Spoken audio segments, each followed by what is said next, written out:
researcher at CNRS and works at the laboratoire de physique théorique et modèles statistiques in Jussieu, Sorbonne University, like we say nowadays. So Gregory got his PhD thesis in physics 23 years ago under the supervision of Pierre Ledoussal, still at Jussieu. The title of the PhD thesis was Thermodynamics and Non-Equilibrium Dynamics of Disordered Elastic Systems. And since he published around 200 articles at the crossing at statistical mechanics and probability theory, his articles were cited more than 10,000 times, not each, but altogether. And it is no surprise that he was awarded the CNRS Bronze Medal for this work. I can add that half of his articles are co-authors with his friend and colleague Satya Majumdar, and today will be no exception, in which they, for example, investigate many variants of Brownian motion, analyzing non-trivial parameters that we would love to be able to capture also with our beloved tools of generative functions and analytic combinatorics. But today we will see some other methods. Gregory. Okay. Okay, thank you very much, Cyril, for this very kind introduction.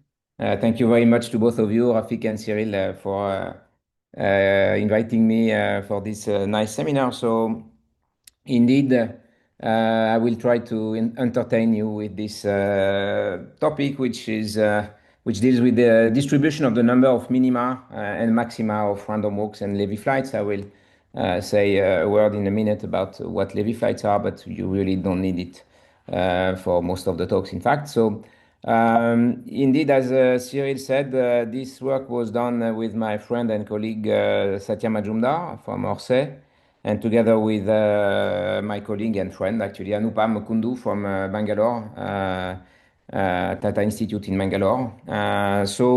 And this was the subject of these two papers, which you can also easily find on arXiv. So we have been working on random walks for quite some time, although, as Cyril said, with different methods and also from a slightly different perspective, I guess, from your community. But this time, I will try to give you a bit of background and explain to you why we were looking at this problem. And then I will just explain to you our main results. And then I will give you the idea of the derivation, the sketch of a derivation, which is at the end relatively simple. And then I will conclude. So let's move on. So part of the motivation actually for this work came from the wide activity that we can see nowadays around the study of random landscapes. So this is a picture that I took from my colleague Valentina Ross from Orsay. So you have to imagine that C is a set of C belongs to a set of configuration. So it can be a configuration of statistical physics problem like a Ising system, but it can be also I don't know. I mean a configuration of a random walk if you want. So it's typically a high dimensional space, and you assign to it a cost function. E of C, which is, well, in many cases in physics, is an energy, but in principle, this could be some, any cost function you might think of. And the question that people have been interested in during the last decades now is what can be said about the stationary points of this complicated random landscape. Okay, so how can one count the maxima, the number of minima, the saddles, etc., etc. And these are actually very natural and important questions in various contexts across physics and certainly also beyond. The first one, and I think historically this is how it came through, it was studied in the context of spin glasses. That means essentially Ising systems, but with disorder. So these are complex and frustrated disordered systems, if you want.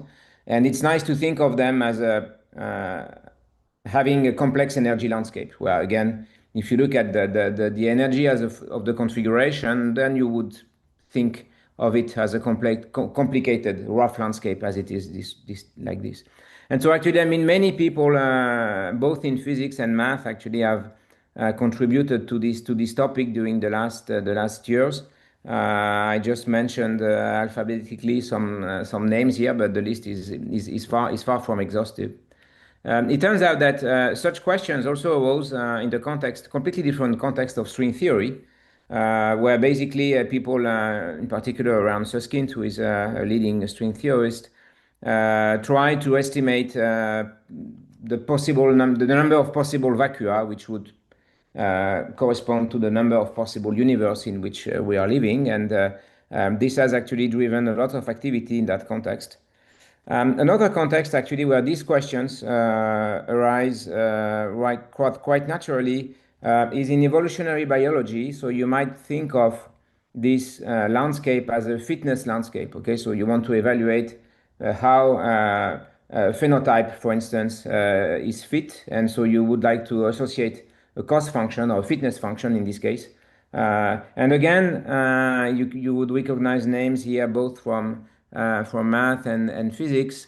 And this is actually a quite old problem. And typically, the standard model in this case is what is called the house of card models, which again amounts to look at such models for IID random variables and study these questions of the number of maxima and minima. And actually, I mean, this list is really far from exhaustive, and there are many other instances in this case, or where these questions arises. Now, in fact, it turns out that in most of the cases that I listed here, the underlying landscape or the underlying space, if you want, of configuration is a very high-dimensional one, and exponentially large in the number of degrees of freedom that you have in your system. But it turns out that what we started to think of is that probably these questions are actually also quite relevant and interesting in the case of one-dimensional landscape. Okay, so if you think at one-dimensional landscape, well, a natural way to generate it, of course, you could think of the IID sequence, but which is quite trivial. But another one for which you may have some interesting correlations and features is the one which is generated by a random walk. Okay, so you take a very simple Markov chain, if you want, or random walk that evolves. So it starts at 0 here, and so it evolves according to this dynamics here, and eta n are just the jump variables. And in principle, so they are IID random variables. And in this talk here, they are continuous variables and typically, and also symmetric, although the non-symmetric case could also be discussed, but I will restrict myself here to the case where the distribution of these etas is a continuous one and symmetric. Okay, so that excludes in principle the case of the standard plus minus random walk, the lattice random walk that you like, but I also like it, and you will see that of course there are that I will connect our results to this case too. But at this stage, maybe it's fair to say something about what is meant by these Lévy walks or Lévy flights. So basically, if you look at this kind of random walks, if you look at them in the large n limit, well, it's known that the large n behavior of such a random walk will depend crucially on whether this distribution has a well-defined first and second moment or not. And in particular, if it has fat tail, so that means if phi of eta decays very slowly, typically as a power law, if the power law is small enough, then it might be that the second moment of eta n doesn't exist. And that's what physicists call Lévy flights typically, okay? So it turns out that, I mean, one question that we want to address is how the results that I will discuss depend on this distribution phi of eta, okay? So this is all what you have to know about Lévy flights here. You just think of, the important thing is that eta n is a continuous random variables, okay? And the question that we ask is what's the number of minima, the number of maxima of this landscape. So here with the red dot, you see the number of minima, sorry. So you would like to, if I fix n, say capital N, what's the number of them? Can I say something about the correlations between the number of minima and maxima, etc., etc.? So concerning this specific one-dimensional landscape, we were not actually the first one to study that. In fact, there have been in the literature, in the physics literature in particular, a lot of works where people have been studying the dynamics of a particle inside such a landscape. Okay, so imagine that this is some energy landscape, and you have a particle that make jumps within this some kind of activated dynamics in this landscape. And so you can imagine that if the temperature is low enough, well, the particle will get trapped into this minima.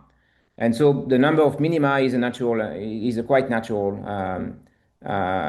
observable in this case, because it will essentially count the number of states or metastable states that you have in this system. So this is called the Sinai model. So this is a discrete version of the Sinai model. And that is a quite relevant question there. Now, even more relevant, because it has been studied by quite a few people, is the case where you want to see now this landscape, or this line, this trajectory, if you want, of a random walk.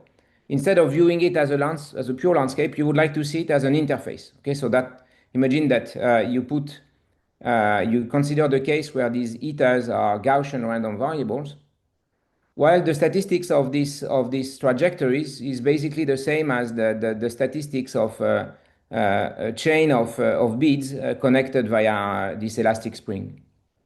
So if you look at the joint distribution of the positions of your particles, so that would be x1, x0, x1, x2, etc. Well, that's basically this guy here, right? Because you have just the product of the distribution of these eta ends. And in this case, these are just Gaussians, okay? And now this is, you can view that then as an elastic interface. So you have, if you want, elastic spring that connects the edges of these works. And this is really now a Gibbs measure. I mean, in the classical sense of Boltzmann of an elastic interface, and that is called the solid-on-solid model, and that has been also studied quite a lot. And in particular, the number of minima has been studied by quite a few people as an indication of the roughness of the interface. That means that if you have lots of minima and maxima, well, typically that would be a signature of the fact that you have a rough landscape. While on the other hand, if you have something very flat, well, you may imagine that this number of minima and maxima or extremal points in general would be less. And in particular, there was this paper by in a group of Roy Zia at Virginia Tech at that time, which has been actually quite influential, published in Phys Rev in 2000, so it's already quite some time back. But basically, what people only did there, and there were a few papers after it, they were only able to compute the average number of minima, but there was nothing really about the fluctuations. Now, as you know, in your field, these questions actually have been widely studied. I just mentioned a few names just to set a bit the scene, but this has been widely studied for lattice paths, and there are lots of techniques to do that. Mostly combinatorial approaches, at least this is the literature that I know a little bit. And just to connect to it, I mean, as I want to connect to what I've been studying, basically what I call the stationary points are just the terms, and essentially the peaks, I mean, they actually stand for these local maxima, essentially. So this is just a matter of language, but as you know, this is a very well-known and well-studied also a question in this context. And in fact, when I started to look at this problem, when we started with Satya to look at this problem, I already knew this very nice paper. I mean, it's a paper that I like very much, that I knew already for quite some time, by Jean-Maxime Labarbe and Jean-François Marquert, whom I'm sure you know well, where they looked at the Bernoulli random walks, and they really asked this kind of questions. I mean, what can be said about the peaks, or say the number of minima in my language. So what they did in this paper, so again, this was restricted to Bernoulli random walk, so that means plus minus. And what they found by enumeration, essentially, they were able to count how many configuration with a given peaks you have. And from that, they could extract the large n limit. So n is the number of steps. And they could even, after that, they could also extract the central limit theorem. So that tells that essentially the typical number of minima is n by 4. Okay, which you easily understand. I mean, if you just look locally, I mean, okay, there is 1/4. So you need to have basically a down up, and this happens 1/4 for this kind of work. What is maybe a little bit less trivial is the variance. That the variance of Mn is also proportional to n, and it comes with this 1/16. And then the other one terms could also be computed, although they didn't really take too much attention to that. But as you see from their title, by the way, they of course looked at the Bernoulli random walks, but they also looked at some cousins or variants of random walks, which are actually much more interesting, namely the bridge, the excursion, meanders, and I will come back to certain of them. The question basically that we wanted to address, and I want to address in this case, is how general these results are. If I now, instead of having a Bernoulli random walk, if I have say a general random walk with continuous jump. Okay, so if the eta n's that I was talking about, now they become continuous jumps with some continuous distribution, which will be symmetric in this case. I have a question here, please, Gregory. Please. For the Bernoulli here, is symmetric means that P equal 1/2? Yes, exactly. Okay, and 1/4 is exactly P multiplied by 1 minus P? Yes. Okay. Yeah, precisely. Yeah, absolutely. So indeed, this can be generalized to. I don't think they did. Okay, I'm sure that they didn't do it in this paper, but maybe it has been done elsewhere, which I don't know. But yeah, I mean, in this case, I mean, it's clear that we could certainly do the P and 1 minus P and recover, as you said, is P1 minus P there. So the case that I will consider here is again the case symmetric, but with continuous jump distribution. Okay, and the question is, how does it depend on phi of eta, this distribution? And I want to address not only the simple random walk, but also some of these cousins which are mentioned here. Okay, so let me go to the main results. Okay, so let me present you what we have obtained. So let's go to this case, and I will actually here I will mainly consider two types. I chose to discuss two different situations, two different type of random walks. The one that I will call free random walk. Okay, so it's just the random walk which starts at 0, but otherwise it's completely free. And the other one, the one that I like well, which is the meander. Okay, so that's the random walk, which is now a condition to stay positive up to step n. And actually, I will ask in both cases, I will ask the same question. Okay, so what can be said about the number of these red points that you see? Now, there is an interesting variant of this, kind of natural cousin of this random walk meander, but which we like also in physics, is basically the random walk up to the first passage at the origin. Okay, so you look at the random walk up to the first time it crosses 0, and you count the number of minima up to that point. Okay, so this is such a trajectory. So of course now the time will not appear. I mean, because it's itself a random variable, and you would like to know the number of these red points that you have. Well, if you think, as you can imagine, I mean, you can relate this meander and that one. I mean, you see that they are somewhat related, and indeed they are. The relation is a bit cumbersome, but they are. So having the result of the meander would give you the result for this guy. So these are basically these two guys that I want to discuss. Okay, so let's go to the first one. Well, if you look at this random walk with some phi of eta, well, it's easy to see that for the free random walk, well, if you want to count the number of minima, well, you just need to know the sequence of signs of the jumps, right? And the actual value of the random walker, I mean, doesn't matter at all. So in other words, it's clear that if I take your random walk, if you just give me the sequence of the signs of the jumps, either positive or negative, then I will give you the number of these points. So that clearly says that this distribution is actually independent of phi or vita. And you can actually compute that rather easily. Maybe I will show you how you can do that, but I'm sure that you easily see how to do that. In fact, so this result coincides with the one obtained by Jean-François Marquardt and Labarbe. And essentially, this is not the way I will do this computation, but so you see it's 1 over 2 to the n. This is just the total number of walks. And this combinatorial factor is simply related to the number of some number of compositions.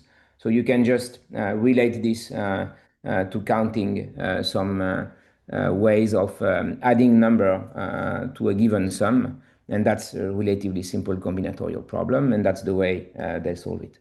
So it's universal in the sense that it does not depend on phi or vita, but okay, I would say it's rather obviously universal because, well, you don't need to compute anything at the end. Now, let's look at the other problem, the meander. So the meander is, let's formulate first the question properly. So what I want to compute is the probability that the random walker stay positive up to step capital N. So this is this kind of trajectory, and that the number of minima is given a certain number, small m. Okay, so that's this joint probability that I want to compute.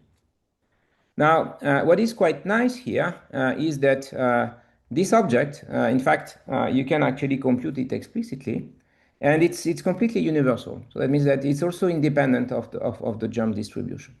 And okay, I must say that I haven't found an easy way to show that. And I believe that the universality in this case is actually less trivial. And the expression you get, you see, I mean, okay, these are just combinatorial factors, but still, I mean, the formula itself is not completely obvious.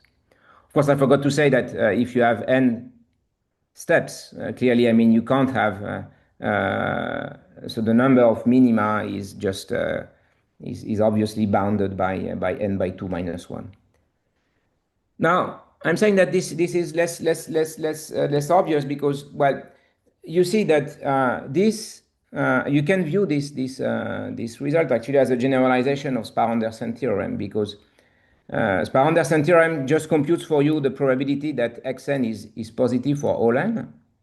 And we know that this is universal. We know that this actually does not depend on phi or vita. But here I am computing something more complicated. I'm adding the fact that on top of staying positive, I want to have m local minima, and this remains positive. So this remains positive, and the result, this probability remains universal. Okay.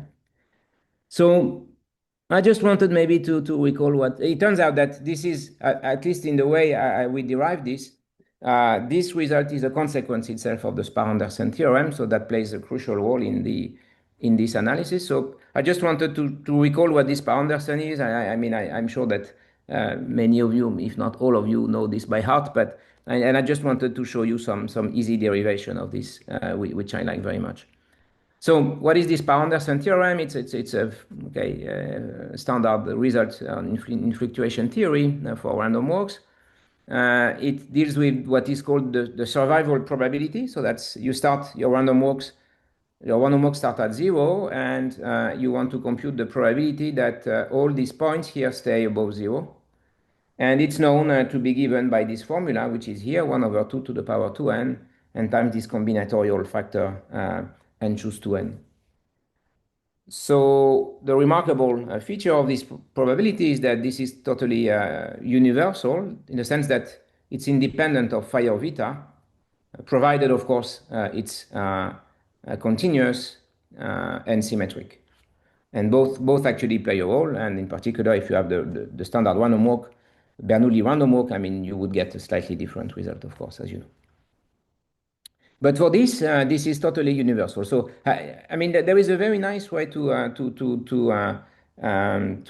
show that. This is an argument actually that we had in our paper, and in fact, I mean, after I realized only recently that before us there was a nice paper by Dembo, Ding, and Gao, I think from 2015, who had something very similar. And maybe you know this from another source that I ignore. But the trick is basically to look at, so you look at this random walk here, and so it starts at x naught, it ends up at x small n, and you look at the minimum here, x min, and you assume that this m, so it's reached at a unique point because phi of eta is continuous. And you just break your full trajectory in two pieces, the first one from 0 to m, and the second one from m to n.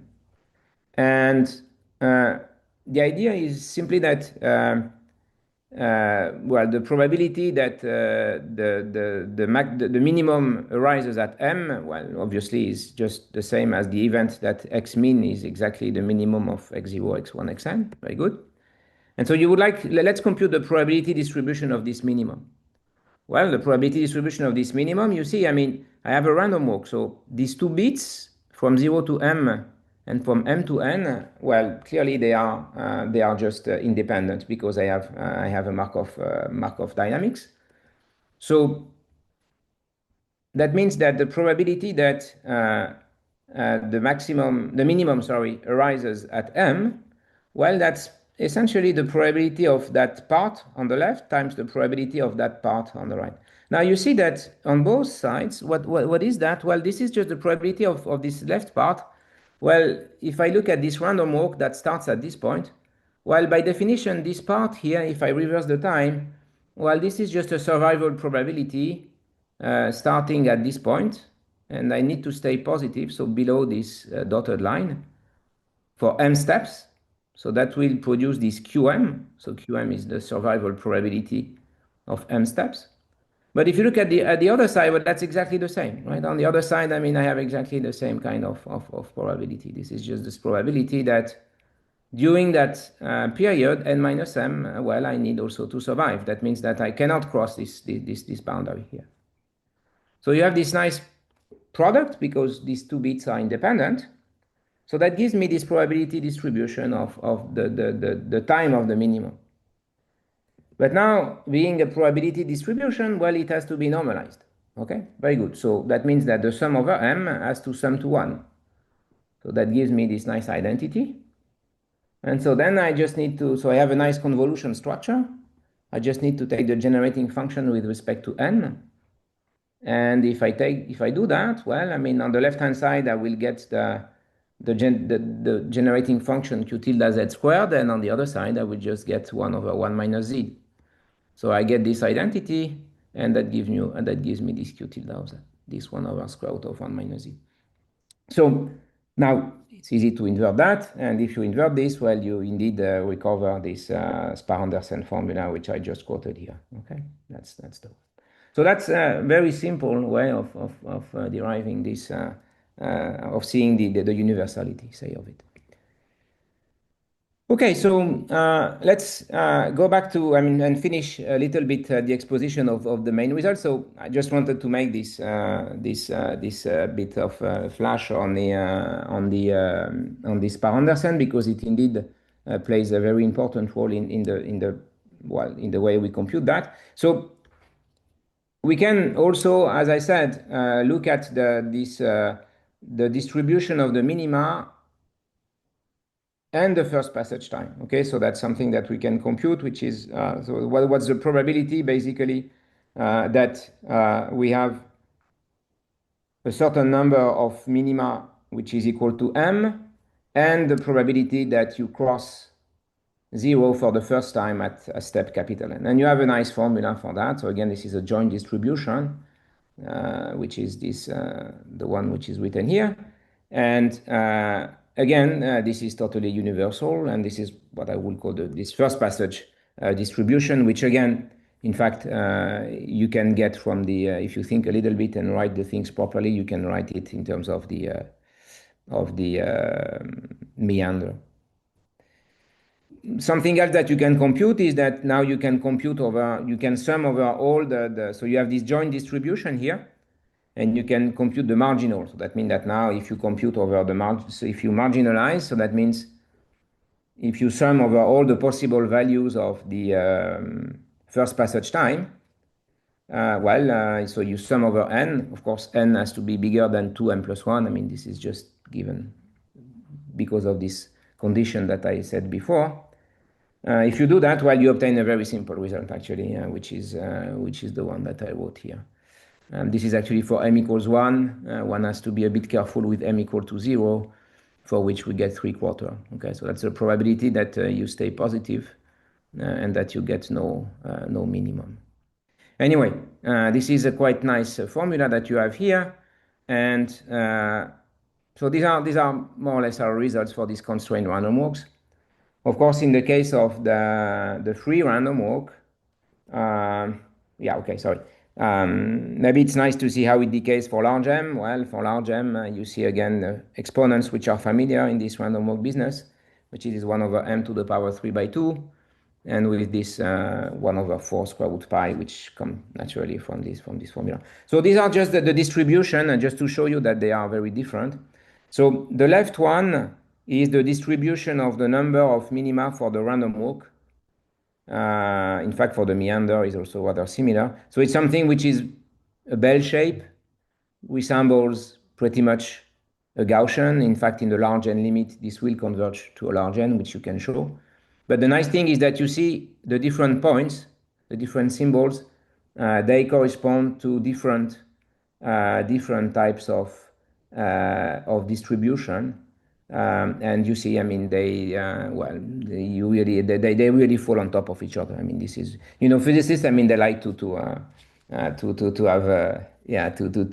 this check, probably because they are sometimes not 100% sure of their argument, I suppose. But at least they are always happy to see some computations, numerics that confirm this.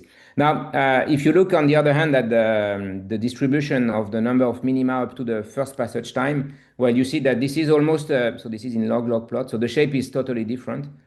And you see that it's almost a power law right from the beginning with this m to the power 3 by 2. So it's very, very different, and again, completely universal, right? So you see. Okay, so yeah, of course, I mean, for the free random walk, we can do better. But this, I guess, you know how you can do that. I mean, for instance, you can compute the triple generating function. So now you can ask, if I just go back to the standard of the free random walk, I just would like to compute the joint distribution of the number of maxima and minima. And this is something actually that you can do easily. And if I take the generating function with respect to this parameter small m and capital M, and in addition to the number of steps, well, you have a very nice generating function from which you can extract whatever you want. You can compute the correlation function, for instance, between the number of maxima and minima. So you have this exact result here, for instance. Correlation is proportional to n, again with this 1 over 16. Anyway, you can compute whatever you want. But that, I would say, I mean, this is relatively simple. And maybe I would show you how we would like, how we like to compute this for the free random walk. We'll maybe start with that. So that's that. I will basically start with the free random walk to show you a rapid sketch of the derivation of this in this case, and then move to the constrained random walk and tell you what kind of object and tools we have used for that. Are there any questions at this stage about our main results? Is it clear? Perfect. Okay, wonderful. So let's move on. So let's look at first approach, which I called recursion relations for some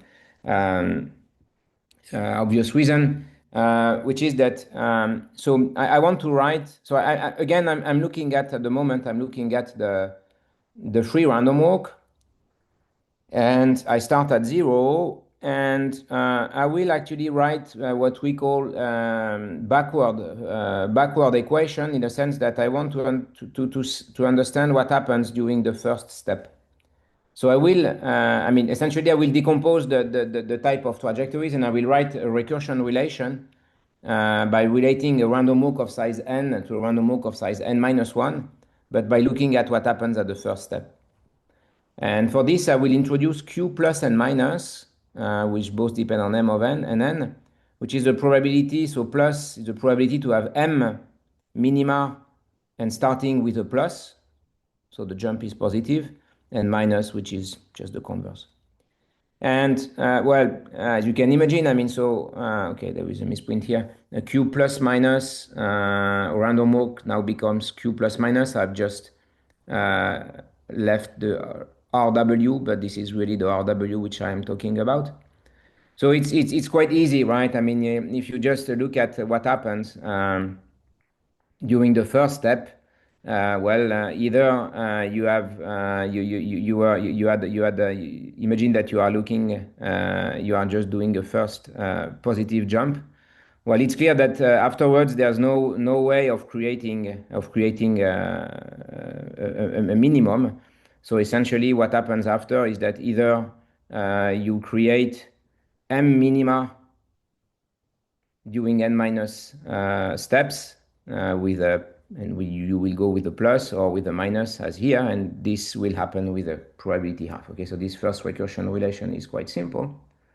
Now, on the other hand, if you have a minus, well, then there is a way to create a minimum, which is that in the case where you indeed now start again with a plus. Okay, so if you do something like minus and plus, then you will create a first minimum, and therefore in the rest of the n minus 1 steps of your random walk, you will need only to create n minus 1 minima. On the other hand, if you continue with the minus, well, then you will still have to get m minima for the rest of the random walk. So these are the two equations that you have. They are quite simple. I did it in the symmetry case, but you could easily generate it to P and Q. And you need to specify some initial condition. You see, I mean, actually this works well for n starting from 3. So you need to say what happens at n equals to 2, but at n equals to 2, it's also very easy to get.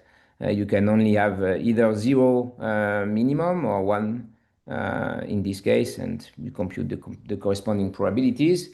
And then, well, you will solve these equations via generating function techniques. I mean, I will not learn you how to do that. And this is really a baby example to work out. I mean, maybe the simplest you can think of, but you can also generalize it to compute the joint distribution of the maximum, minimum. So you can get all sorts of information. Now, the problem with this method is that, at least as far as I see it, is that it becomes much harder to solve if you add some constraint. That means if you start to impose that for the meander, which was the one that we wanted to study, this positivity constraint, it's really a non-local one, right? So it is very difficult to keep track of that. And you need to treat special boundary conditions in your problem. And in fact, okay, we have not been able to solve this problem using these techniques in the general case, except for one case, which is this exponential, symmetric exponential. Well, the reason essentially is that when you have such exponential, when you start to have these exponential, when you start to have this constraint for a generic type of random walks, in fact, the recursion equation that you will get, they become integral equations, typically Wiener-Hopf type integral equations. And okay, they are very hard to solve, except in such cases, exponentials or polynomials times exponential, where you can reduce this integral equation in differential equations, and then you can solve them.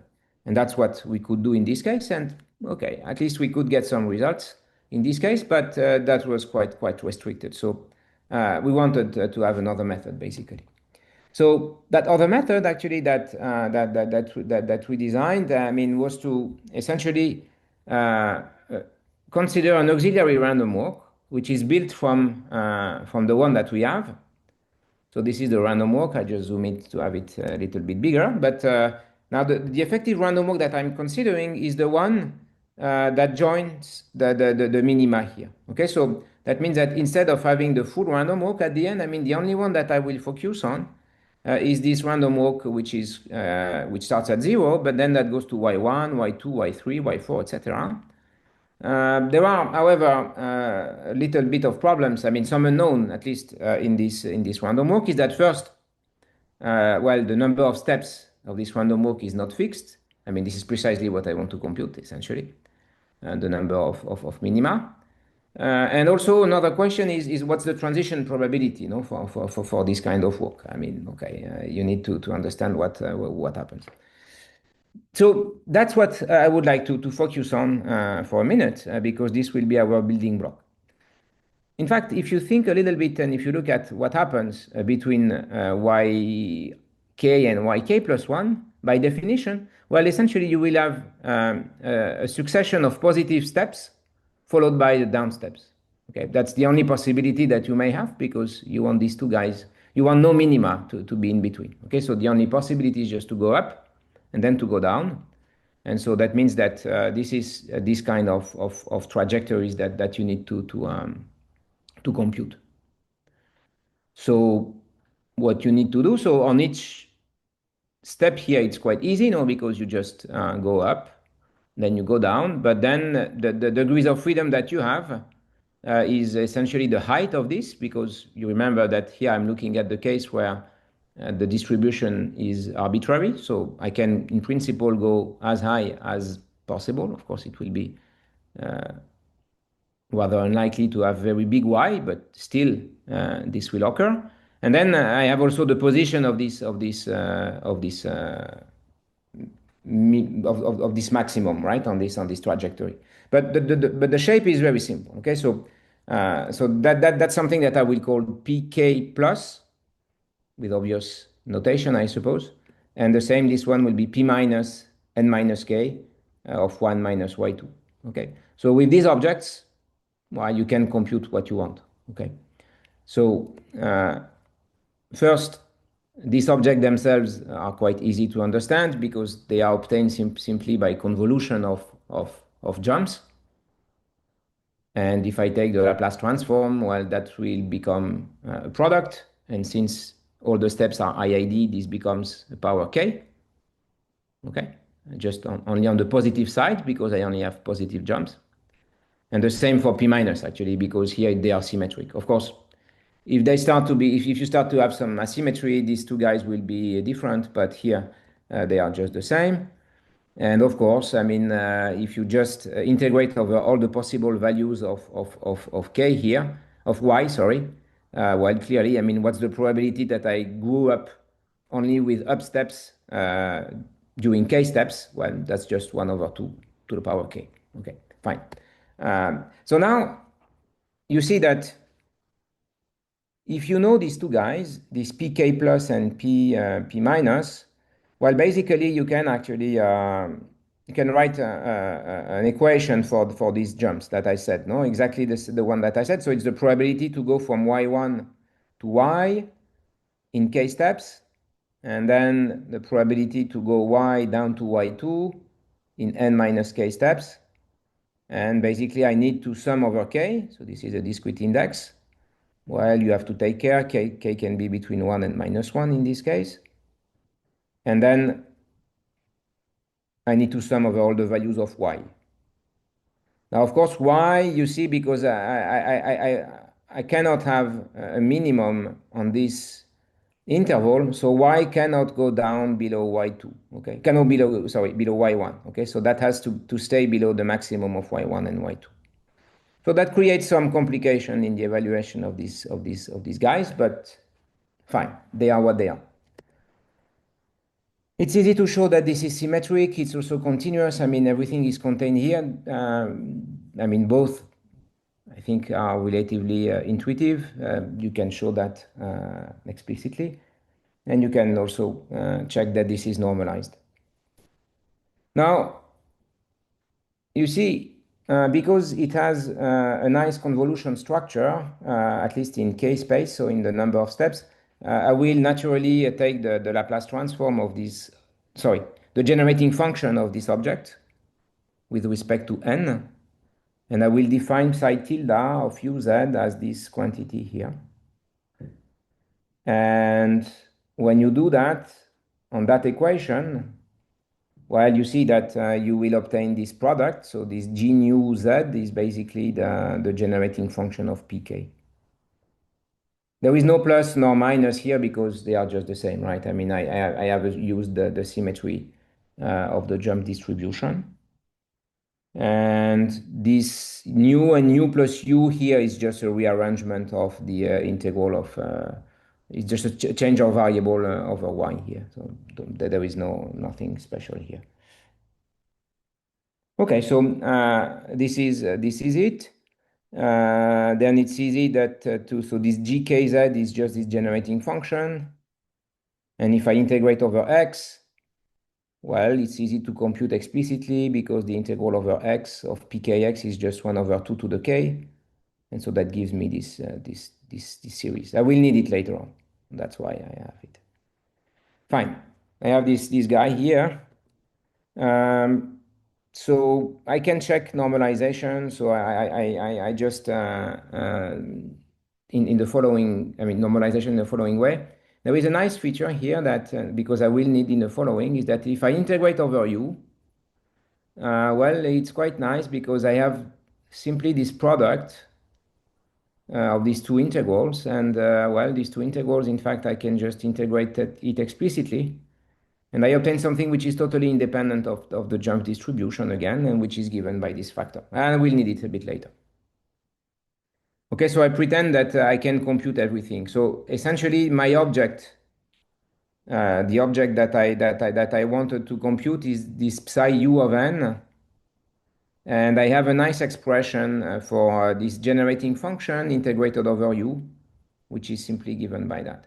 Well, there is actually a nice interpretation of this result, because if you think of what this is, well, that in particular tells you that if you invert that, that tells you that if you integrate over y2, this object is just n minus 1 by 2 to the n. Okay, so there is a nice interpretation of that because if you have such a step like this where you integrate over the height, so you have 1 over 2 to the k to go up like this, 1 over 2 to the power n minus k to go down, and then this minima, well, there are actually n minus 1 position to have it. Okay, so the evaluation of this guy integrated over y2, which essentially amounts to integrate over this possible value here, that actually simply is very simple. And that comes from this generating function. So that's just another way of getting it. Okay, so it looks a little bit cumbersome, but at the end, one can get whatever we want. So how do we compute that now? So I just want to compute this probability. So I'm decomposing such a trajectory, and I'm looking at this effective random walks. Okay, so it has, I'm just looking at the random walks now, which is constituted from the red dots. And I want to compute essentially the probability weight of this trajectory. So all the steps in the bulk, I know them. This is what I've been looking at. Now, there are two special steps. The first one and the last one, they are a little bit different. They are a little bit different because if you think a bit about it, I mean, they can actually, so here you see in all these cases, I need, by definition, I need to go up and down, to go up and down. Here actually, okay, in this plot here, you see up and down, but it could go directly down. And similarly here, it could get directly up. So there is a slight additional contribution that comes from this, these two bits here. And I will just call them psi bar instead of psi. And this psi bar actually, well, you can just compute them. I mean, their generating function is a bit different. So this is what I had before, but you have an additional contribution that comes from this particular configuration that I showed. So the main message now is that if you compute this guy, so this is the probability that I want to compute, the number of minima at a given n. Well, what I need to do is essentially to sum over all the possible lengths here of these intervals and sum over all the possible values. But so you see how to handle with that. I mean, the good way to handle with this is basically just to take the generating function with respect to n. And if I do that, well, because I need already to integrate over all the intermediate points, I will have a very nice factorization. So if I take the generating function, I will get the product of the generating function of all these guys. So in the bulk, I have this z to the power 2 minus z squared to the power m minus 1. So these are all these guys in the bulk. And then I have the blue part, which is this part that I showed you before, which I treated, which comes from psi bar, and the same on the right. So I have this block structure, which is relatively simple. And if you assemble everyone, at the end of the day, you obtain this expression. And you can, this is the generating function, and you can easily compute this guy from that one. Okay. So, of course, this method here looks very cumbersome for the free random walk. But it turns out, okay, let's forget about it, but it turns out that one can actually adapt it to the meander. It's also a bit cumbersome, and I will not do it.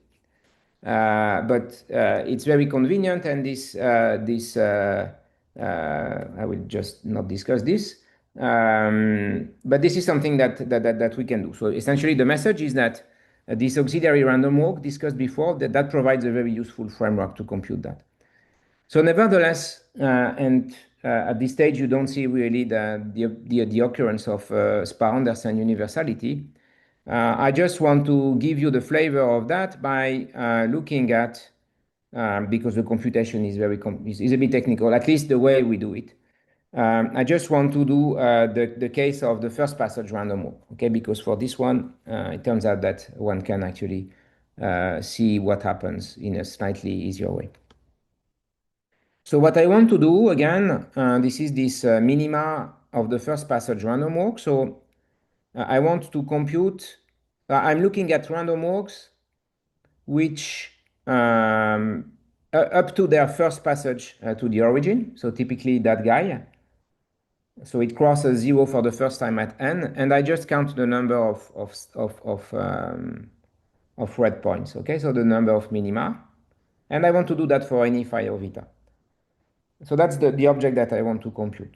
So instead of looking at the statistics of the number of minima or this probability, I want to look at the cumulative distribution. So the cumulative distribution is just the probability of observing at least m minima up to the first passage time. Okay. So what does it mean? Well, it turns out that one can formulate this question in terms of this auxiliary random walk that I discussed before. And then it becomes a simple first passage problem, essentially. So this is my random walk. And I want to compute the cumulative distribution, which is the probability of observing at least m minima up to the first passage time. Well, but you see, what it means is that if I look at this effective random walk, which is the one now with these stars here, so before it has these red dots, but now I put some stars on it anyway. This is the effective random walk. So basically, this probability, this is just the survival probability for this walk. So I want that this random walk stay positive up to m steps. Okay, so that's exactly a survival probability. There is, however, one additional subtlety, which is that I want the last one to be a minimum. So that means that having, once I will be there, well, the only possibility is that I go up. And that selects for me this factor 1/2 that you think about. You need to think a little bit about it. But essentially, this probability of having m minima for this first passage random walk, I can actually formulate it as a survival probability for this effective random walk. But now this effective random walk, I mean, I've studied it. I mean, it has a continuous distribution, which is symmetric. This was this psi that I showed you before, integrated over n. And, well, I can then use simply Spar-Anderson. And if I do that, well, that will tell me that this is totally independent of the structure of the psi function that I showed you before.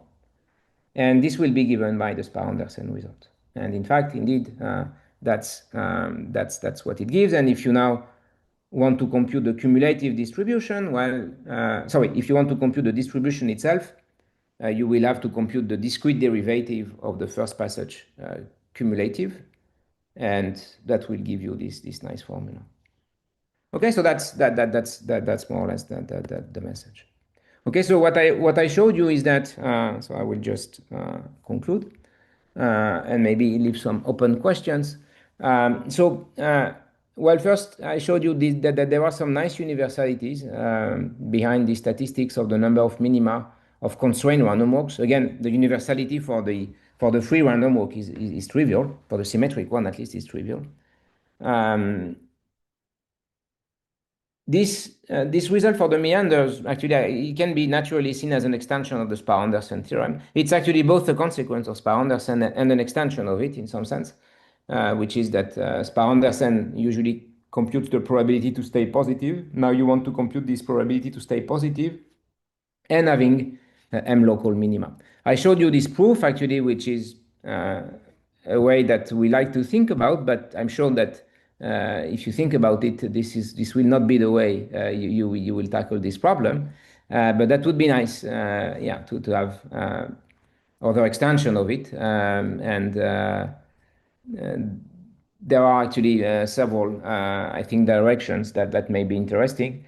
One is certainly, and this has actually after our works, there have been a couple of works, at least in physics, where people looked at this problem, but for non-Markovian dynamics. So that means instead of having this Markov chain, now you could imagine that you have some random walks, or say stochastic processes in discrete time, which have some memory. So one example that has been studied is the case of the discrete time fractional Brownian motion. This was done recently by Maxime Dolgouchev and Olivier Benichou here at Sorbonne in Jussieu. But there are many other cases that in principle could be studied. Another one that we have been playing around this Spar-Anderson theorem for quite some time, and I was very happy to see that there was still some maybe new things. I mean, Spar-Anderson theorem is 54, right? So it's quite old now. So we have obtained this extension, which I had not seen before in the literature. Maybe it's hidden somewhere, but at least not to my knowledge. And one may think of higher dimensional extension of this. For instance, recently, I mean, in the context of convex polytopes and convex hulls, there have been lots of works actually extending this Spar-Anderson theorem in higher dimensions. In particular, these works by Zablushko, Vysotsky, and Zaporozhets. That would be nice to see how these questions could be sort of extended, generalized in higher dimensions. And that's it. I will just thank you and stop here. Thank you for your attention. Okay, merci beaucoup. Thanks a lot, Grégory. So clap, clap, clap, clap, clap. Thank you. And so is there some questions in the room? Feel free to use your mic and ask directly the question, or also you can write it if you prefer. I have a question about the universality with respect to the probability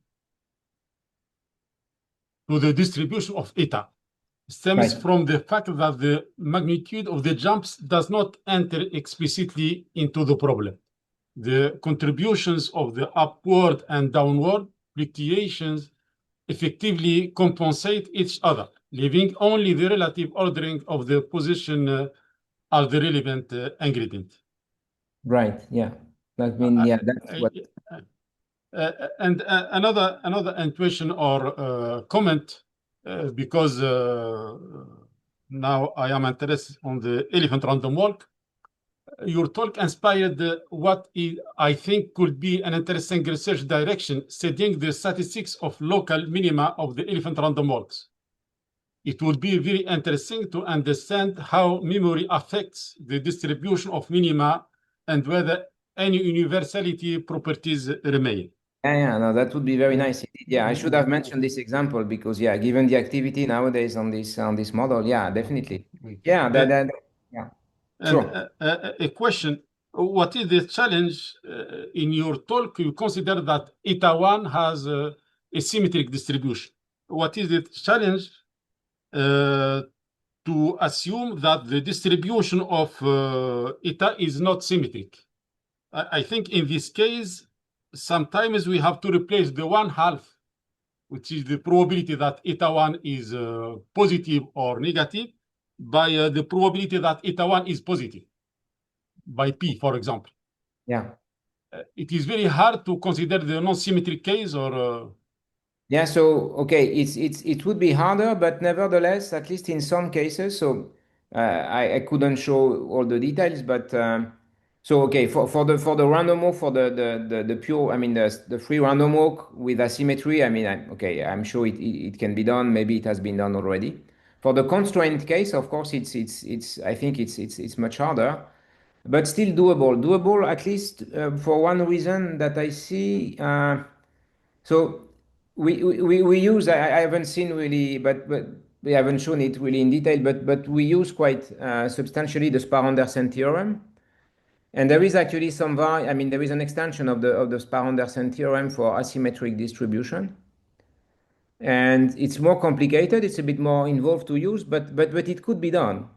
In that case, certainly could be done. That would be nice. I think that, okay, probably, I mean, it becomes also less universal in the case of asymmetry, but okay, this is not the main thing. I mean, that would be quite interesting. I think it's doable for the meander with asymmetry. I'm pretty sure this can be done. Actually, I had already thought about it, started to think. I mean, okay, I've never done the computations, but in detail, but it looked doable. I think it is doable. The elephant random walk, of course, is much more complicated.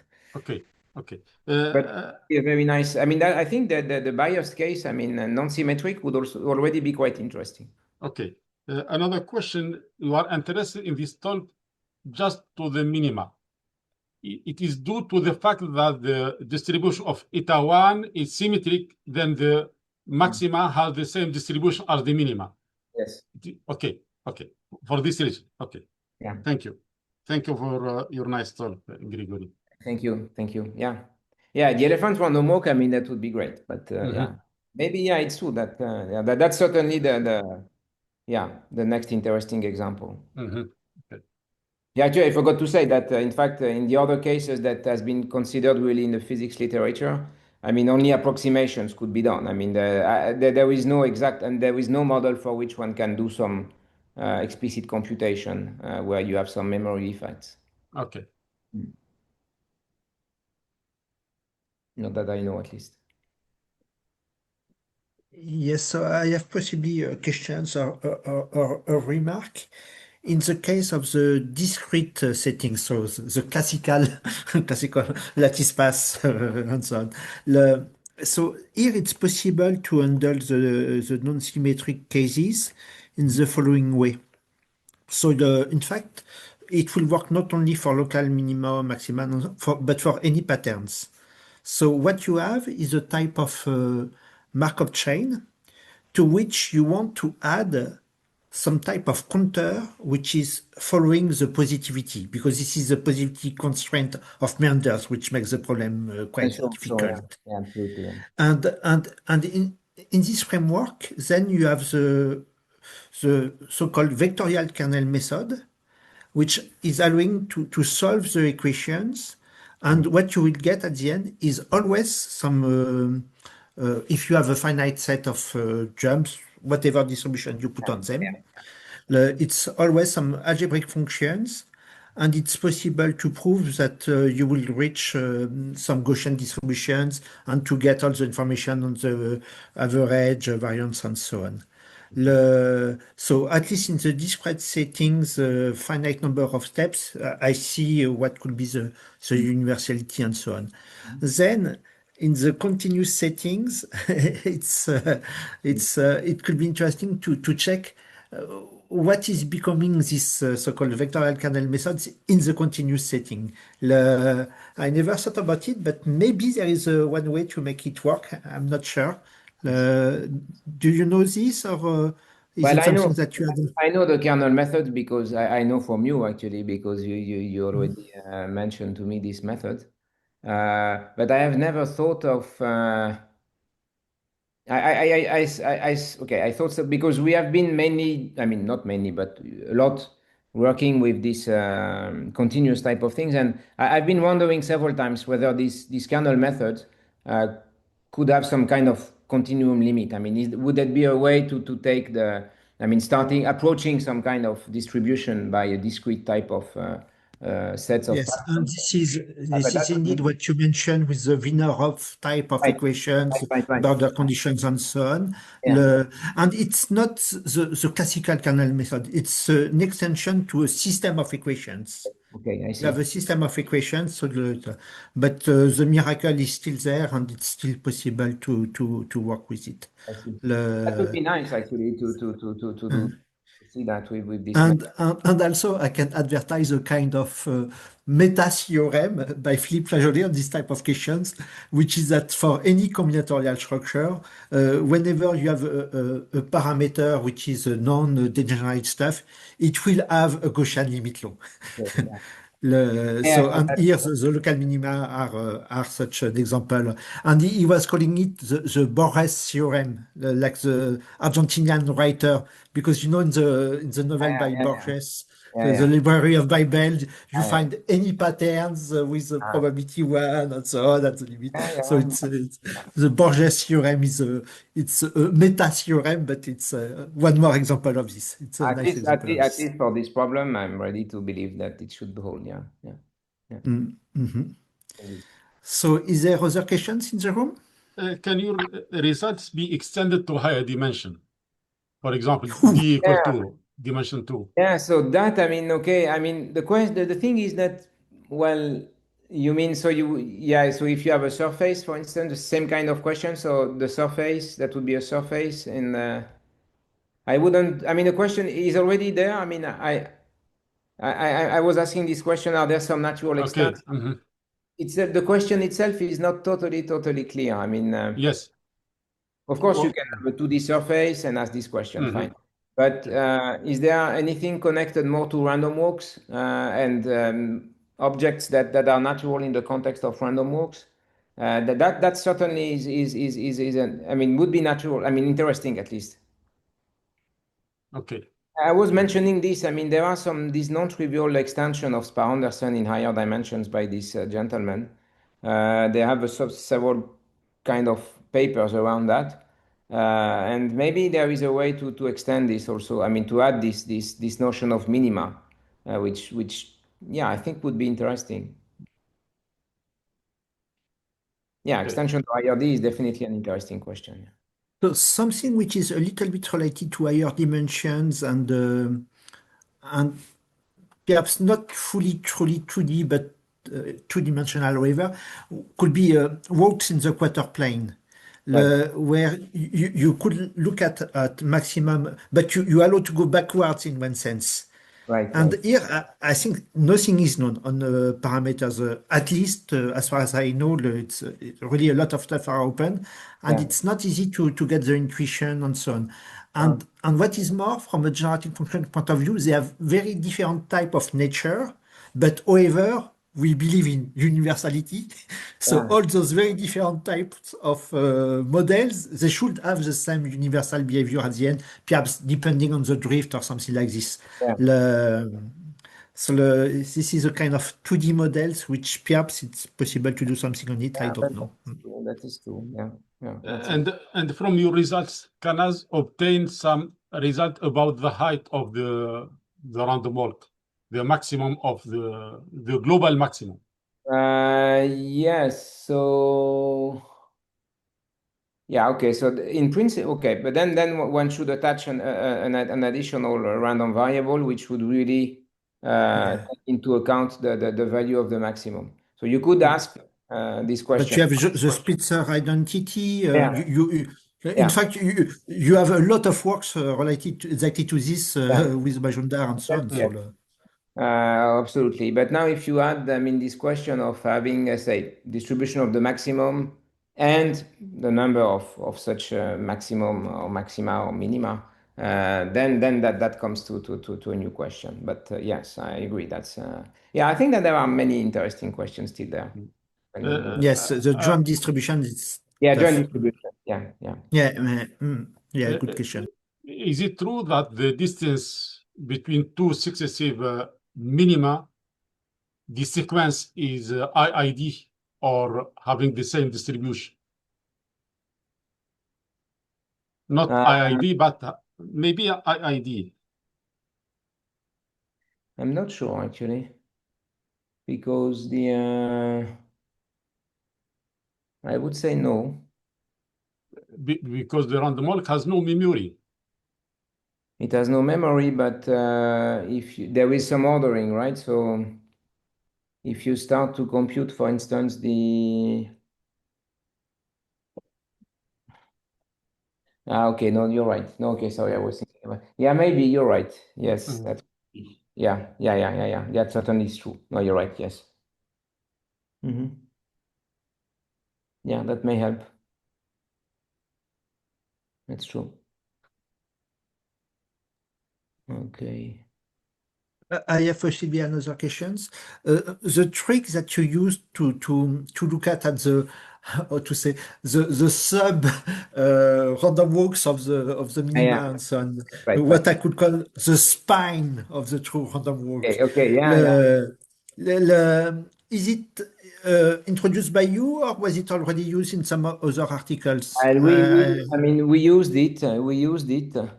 I mean, we introduced it as far as I know, but I think that there are related structures that have been studied in the literature. At least when I gave this talk several times. Yeah, people told me from time to time that that this was somewhat related to the convex minorant or this kind of structure. But okay, I mean, Okay. yeah. Okay, Yeah. whatever it means. I've never really seen. Sorry, I've never really seen it used. Okay. But okay, I cannot. I mean, as you know, the literature on random walks from different perspectives. Yeah, it's so huge. It's so Uh, huge. well, I People in cannot the swear that. physics, mathematics, computer science, Yeah, whatever. exactly. So, okay, I mean, it's a rather natural object to look at, so I cannot. Uh, At uh, least, okay, this is I had not seen it before, and that's also the first one that we used it actually. Yeah. mhm. And another question, but this one is perhaps easy, or I don't know, in fact, didn't think enough on it. Quite often, related to random walks, you have the tree point of view, to see it in trees. Right. Yeah. So is it the case that if you look at your problem in terms of trees, you follow a nice parameters like I don't know some leaf or whatever, and that there is some nice decomposition of the trees which could also help. So in the paper actually by Labarbe and Marquardt, actually they have a long discussion Okay. and I never really try. I mean, I never really tried to see whether in in this continuous setting whether this. Yeah. But for the Bernoulli walk, I mean, clearly, I mean, this has some, including the meander and so on. I mean, it has. Yes, and it's Yeah, natural. All the it's Galton natural. Watson Yeah, stuff. exactly. Yeah. So it has there actually. They have a natural. Indeed, I mean, in fact, I even think that. The part of the computation is done on the tree, in fact. I mean, via this connection or bijection. I'm not sure it's really a bijection. Via this connection to the tree formulation. In our case, okay, I've never found a really convincing nice one. But okay, there could be because I haven't thought about it too much. But So in general, in the discrete settings, the links with trees is working very well. if you just have a -1 jump and then as many positive jumps as you want, different types. So the kind of, there is a big asymmetry in the possibilities of negative and positive. As soon as you have some -1, -2, and then many positive jumps, then the link with trees is less easy. There are some cases where it is still possible, but in full generality, I don't know if there is something. And in one sense, or maybe the continuous random tree by Aldous, I don't know, because in fact, it's not moral that there is no more a link, because on the lattice point of view, at the limit, you have the Brownian random walk. And it's completely universal, and you don't care if it is +1 or -1, or you could. So at the limit, in terms of trees, you should have also I think this is perhaps the Aldous work on trees, and from which maybe it's possible also to get some of the parameters that you were mentioning. I don't know, just yeah, it could be. Yeah, that's idealizes. something I remember at that time. I wanted to understand a bit better the work by Labarbe and Marquardt. I mean, to try to see whether we could reformulate our results in this language. I did not succeed, but I think it would be nice. Yeah, I agree. Okay. If there is no other questions, let me see. It seems that no. So we thank again Gregory. Clap, clap, Very clap, much. clap, clap, clap. Thanks. It was a very nice talk. Thank And you. see you in